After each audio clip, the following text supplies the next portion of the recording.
Assalamualaikum warahmatullahi wabarakatuh. Kami dari kelompok 1 ingin mempresentasikan tentang sistem dan dinamika demokrasi Pancasila. Saya Rio, Fajri, Zainul, dan Yolan. Oke, kita mulai dari definisi terlebih dahulu. Menurut Abraham Lincoln, demokrasi adalah gabungan dari kata demos, yang artinya rakyat, dan kratos, atau kration, yang artinya pemerintahan. Dia juga berpendapat bahwa demokrasi artinya suatu sistem pemerintahan dari rakyat, oleh rakyat, dan untuk rakyat. Macam-macam demokrasi ada 3, yaitu berdasarkan penyaluran kehendak rakyat, dibagi menjadi 2, yaitu demokrasi langsung dan demokrasi tidak langsung. Berdasarkan ideologi dibagi menjadi 2, yaitu demokrasi konstitusional, yaitu demokrasi liberal. 2. Demokrasi rakyat atau demokrasi proletar atau komunisme. Yang ketiga berdasarkan titik berat perhatiannya, yaitu formal, material, dan gabungan. Selanjutnya, yaitu prinsip-prinsip demokrasi dibagi menjadi 7, yaitu yang pertama, pengakuan HAM. Kedua, pemilihan yang jujur dan bebas. Ketiga, persamaan di depan hukum. Keempat, toleransi. Kelima, kerjasama. 6, mufakat. Dan yang ketujuh, pembatasan pemerintahan secara konstitusional. Lalu selanjutnya ada indikator demokrasi. Menurut Afan Ghaffar, indikator demokrasi terbagi menjadi 5. 1. Pemenuhan hak dasar, yakni warga negara dapat menikmati hak-hak dasar mereka secara bebas. Yang kedua, pemilu dilaksanakan secara teratur. 3. Rekrutmen politik yang terbuka, yaitu sistem rekrutmen politik bersifat terbuka. Yang keempat, rotasi kekuasaan. Rotasi kekuasaan harus ada dan dilakukan secara teratur dan damai. 5. Akuntabilitas, yaitu pemegang jabatan yang dipilih oleh rakyat harus dapat mempertanggungjawabkan kebijakan yang hendak dan telah ditempuhnya.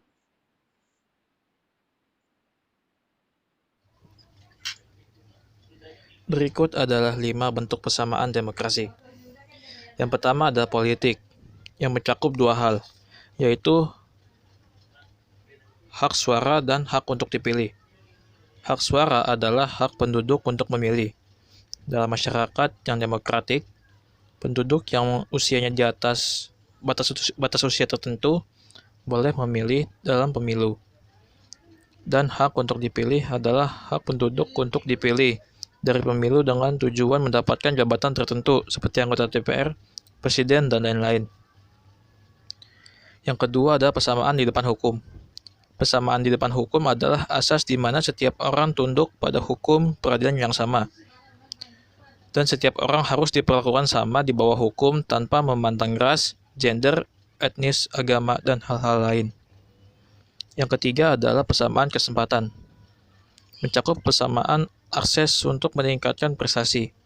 Setiap orang memiliki hak untuk meningkatkan bakat dan minatnya, untuk membuat suatu prestasi yang bisa membanggakan diri sendiri serta orang terdekatnya.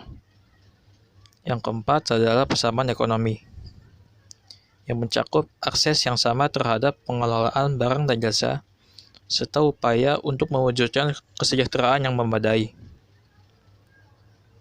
Dan yang terakhir adalah persamaan sosial, yang mencakup persamaan akses dalam setiap aktivitas sosial.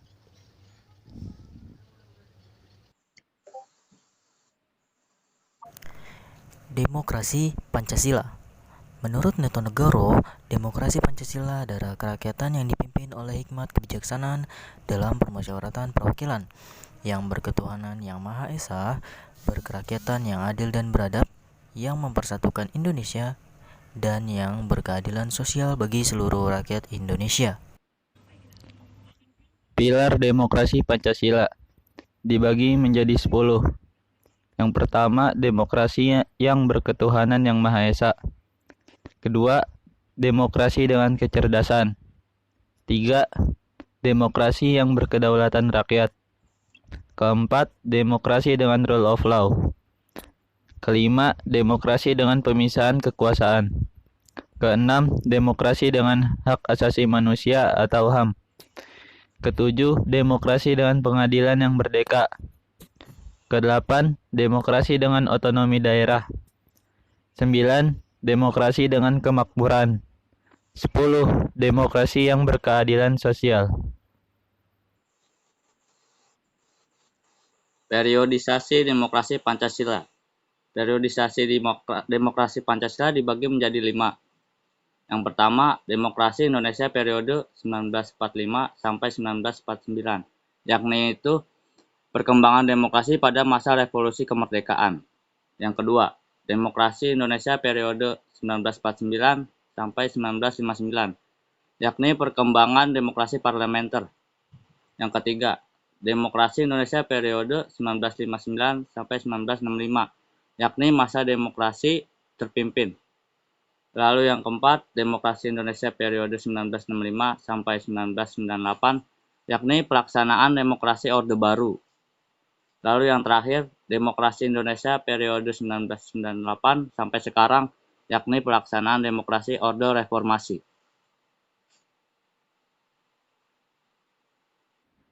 Berikutnya yang akan kita bahas adalah pentingnya membangun kehidupan yang demokrasi. Yang pertama adalah persamaan di muka hukum. Seperti yang tadi sudah saya jelaskan tentang pengertian dari persamaan di depan hukum. Yang kedua adalah partisipasi dalam pembuatan keputusan. Seperti yang tadi sudah saya jelaskan juga tentang pengertian dari hak suara dan hak untuk dipilih. Yang ketiga adalah hak distribusi pendapatan secara adil, dan yang terakhir adalah hak kebebasan yang bertanggung jawab. Perilaku yang mendukung tegaknya demokrasi. Yang pertama, patuh terhadap hukum yang berlaku. Kedua, menyelesaikan masalah dengan bermusyawarah, yaitu kita harus menjunjung tinggi nilai permusyawaratan. Yang ketiga, menuntut hak setelah kewajiban, yaitu kita harus melakukan kewajiban kita sebagai rakyat, baru setelah itu kita menuntut hak kita. Yang keempat, ada kebebasan yang bertanggung jawab.